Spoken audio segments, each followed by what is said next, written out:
மாண்புமிகு பேரவைத் தலைவர் அவர்களே, மாண்புமிகு முதலமைச்சர் அவர்களே, மாண்புமிகு அமைச்சர் பெருமக்களே, மாண்புமிகு எதிர்க்கட்சி தலைவர் அவர்களே, மாண்புமிகு சட்டமன்ற குழு தலைவர் அவர்களே, மாண்புமிகு சட்டமன்ற உறுப்பினர்களே, உங்கள் அனைவருக்கும் வணக்கம்.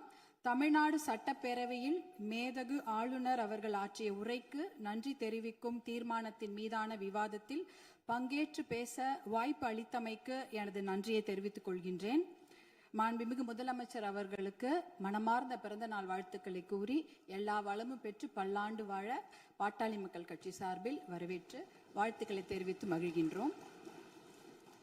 என்னை இந்த சட்டமன்றத்தில் பேச வாய்ப்பளித்து என்னை இந்த நிலைக்கு உயர்த்திய பாட்டாளி மக்கள் கட்சியின் நிறுவனர் மருத்துவர் ஐயாவிற்கும், பாட்டாளி மக்கள் கட்சியின் தலைவர் மருத்துவர் அன்புமணி ராமதாஸ் அவர்களுக்கும் இந்த நேரத்தில் சிரம் தாழ்ந்த நன்றிகளை தெரிவித்துக் கொள்கின்றேன்.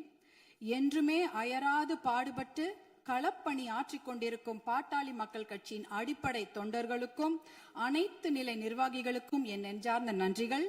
என்னுடைய தேர்தல் வெற்றிக்கு உறுதுணையாக நின்ற அனைத்து கூட்டணி கட்சி தலைவர்களுக்கும் எனது மனமார்ந்த நன்றிகளை இந்த நேரத்தில் உரித்தாக்குகிறேன். என்மேல் அன்பும் பாசமும் நம்பிக்கையும் வைத்து எனக்கு வாக்களித்த எனது தர்மபுரி சட்டமன்ற தொகுதி வாக்காளர் பெருமக்களுக்கும் அனைத்து சகோதர சகோதரிகளுக்கும் என் மனமார்ந்த நன்றிகள்.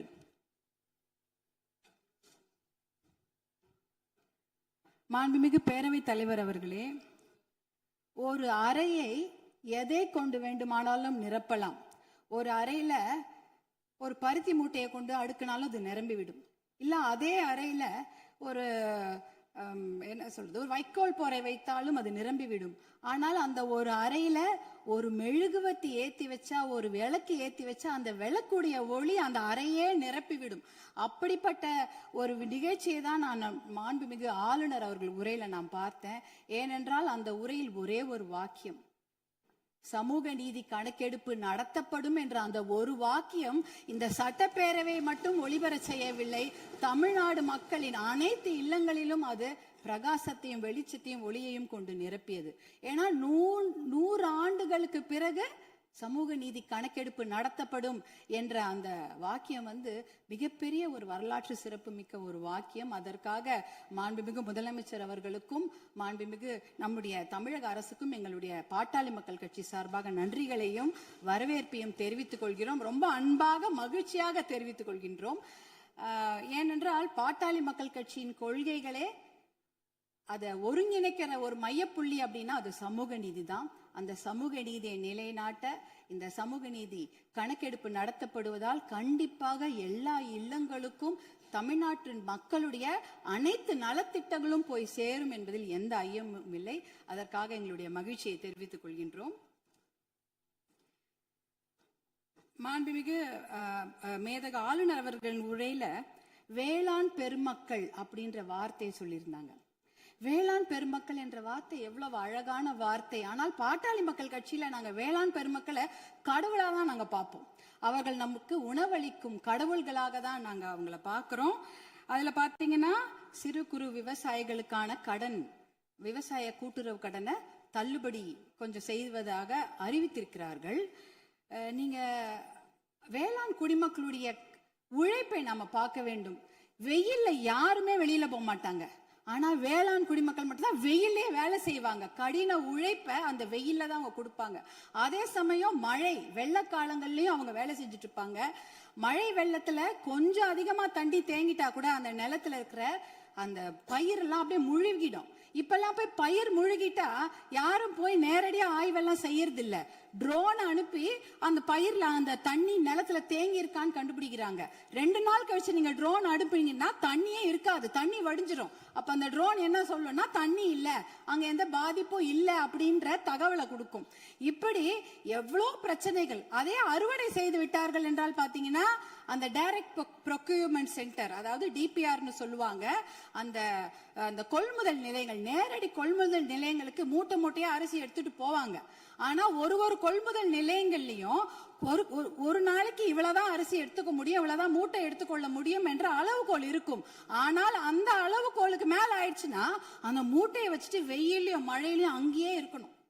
அது என்னவா இருந்தாலும் சரி, மூட்டையை அவங்க நிலத்துல இருந்து எடுத்துட்டு போயிட்டாங்கன்னா தனியார் அந்த கொள்முதல் நிலையங்கள் வாசல்லே படுத்து கிடப்பாங்க. மழை பெஞ்சிச்சுன்னா அந்த மூட்டையெல்லாம் உள்ளே முளைச்சிடும், கெட்டு போயிடும். இப்படி எத்தனையோ சிரமங்களை மீறி தான் அவங்க நம்மளுடைய உணவு மேசைக்கு சாப்பாடை கொண்டு வராங்க. அதற்காக அவங்க வாங்குற கடன் பாத்தீங்கன்னா தனியார் வங்கிகள்ல வாங்குவாங்க, தேசிய வங்கிகளை வாங்குவாங்க, கூட்டுறவு கடன் வாங்குவாங்க, யாருக்கிட்ட வேணாலும் கடன் வாங்கி அந்த விவசாயத்தை செய்வாங்க.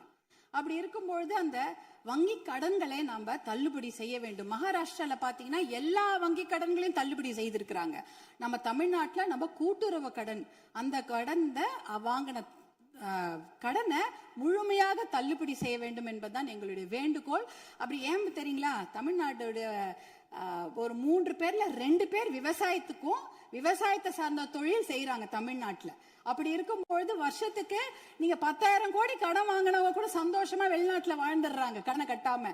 ஆனா 10,000 ரூபாய் கடனை யாரா வீட்டு வாசல்ல வந்து கேட்டாங்கன்னா அவமானம் தாங்காம தற்கொலை பண்ணிக்கிறாங்க.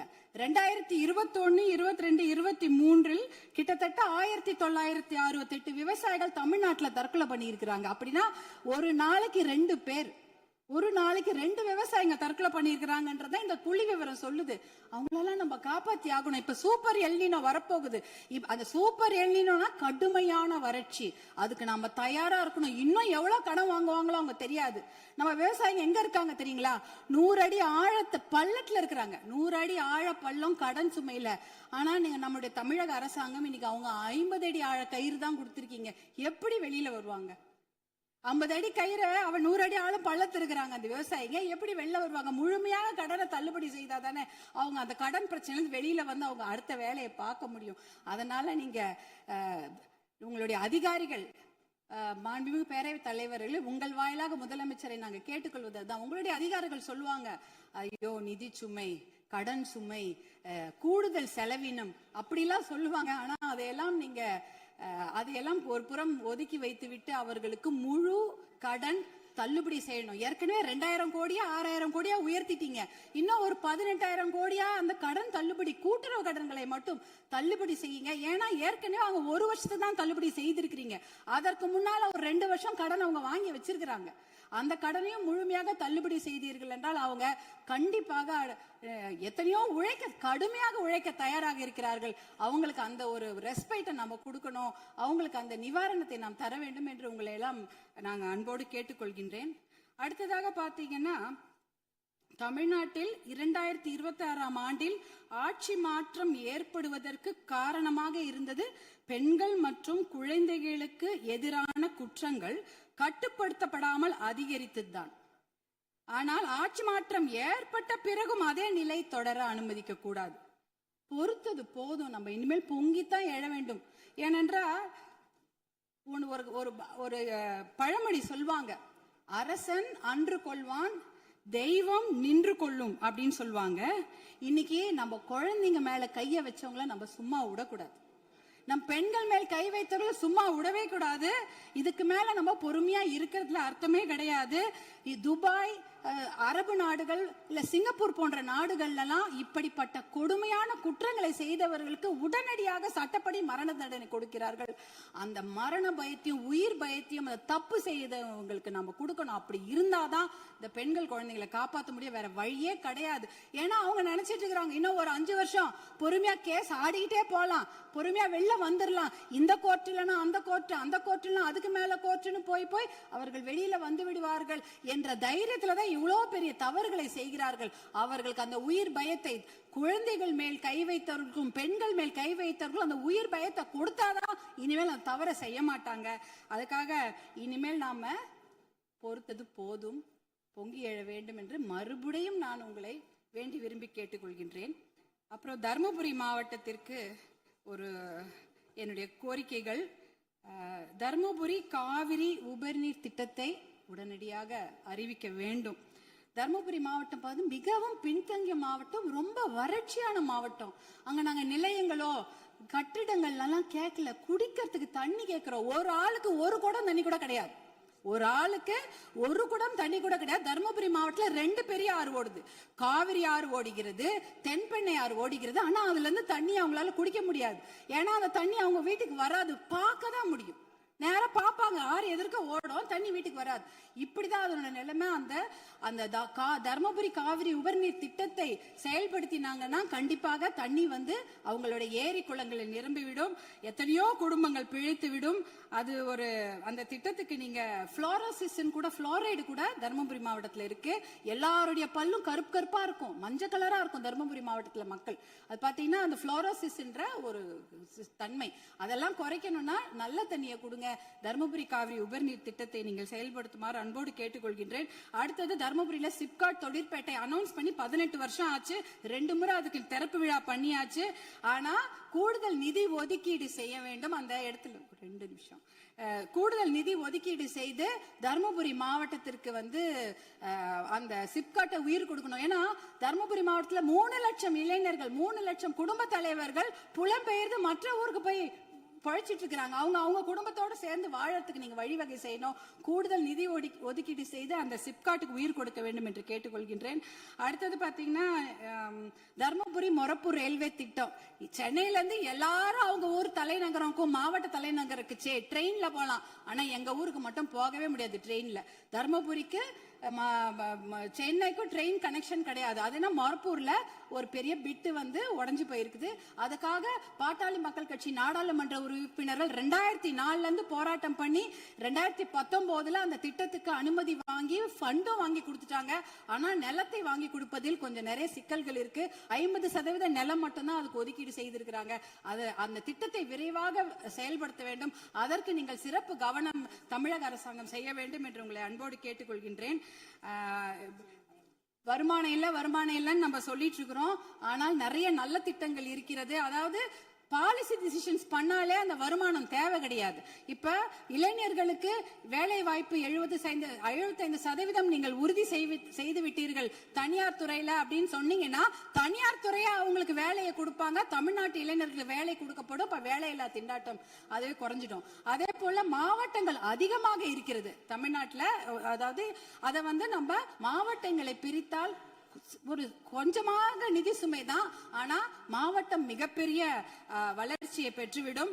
அதே போல பில்ஃபரேஜ குறைக்கிறோன்ட்டு கவர்னருடைய மேதக ஆளுநர் உரையில இருந்தது. கனிம வள கொள்ளை வந்து தடுத்துட்டா 1.5 லட்சம் கோடி 2 லட்சம் கோடி ரூபாய் நம்மால வருவாய் வந்து தமிழ்நாட்டுக்கு கிடைக்கும். அதே போல சேவை உரிமை பெறும் சட்டம் 21 மாநிலங்கள்ல இருக்கிறது. அது வந்து பொதுமக்களுடைய நலனுக்காக கொண்டு வரப்பட்டது. அது பாத்தீங்கன்னா அதனால எப்படின்னா எந்த ஒரு விஷயத்துக்காக பொதுமக்கள் அப்ளை பண்றாங்களோ உடனே வந்து சேர்ந்துரும், ஒரு பைசா செலவில்லாம. சேவை உரிமை சட்டம், லோக ஆயுக்தாவை பலப்படுத்த வேண்டும். இப்படி போன்ற பில்ஃபரேஜ்களை தடுத்தாலே தமிழ்நாட்டுக்கு வருவாய் ஏற்பட்டுவிடும். பாலிசி டிசிஷன்ஸ் பண்ணும்பொழுது எந்த ஒரு நிதி சுமையும் கிடையாது. இப்படிப்பட்ட திட்டங்களை எல்லாம் நீங்க கவர்னர் உரையில, மேதக ஆளுநர் உரையில சிலவற்றை அறிவிப்பு செய்திருக்கிறீர்கள், சிலவற்றை அறிவிப்பு செய்யாமல் இருக்கிறீர்கள். அதையெல்லாம் கொண்டு வர வேண்டும் என்று உங்களை கேட்டுக்கொண்டு, எனக்கு இந்த வாய்ப்பை அளித்த பேரவைத் தலைவர் அவர்களுக்கும் மாண்புமிகு முதலமைச்சர் அவர்களுக்கும் எல்லோருக்கும் என்னுடைய சட்டமன்ற உறுப்பினர்கள் என் மனமார்ந்த நன்றியை தெரிவித்துக் கொள்கின்றேன். அவை முன்னவர்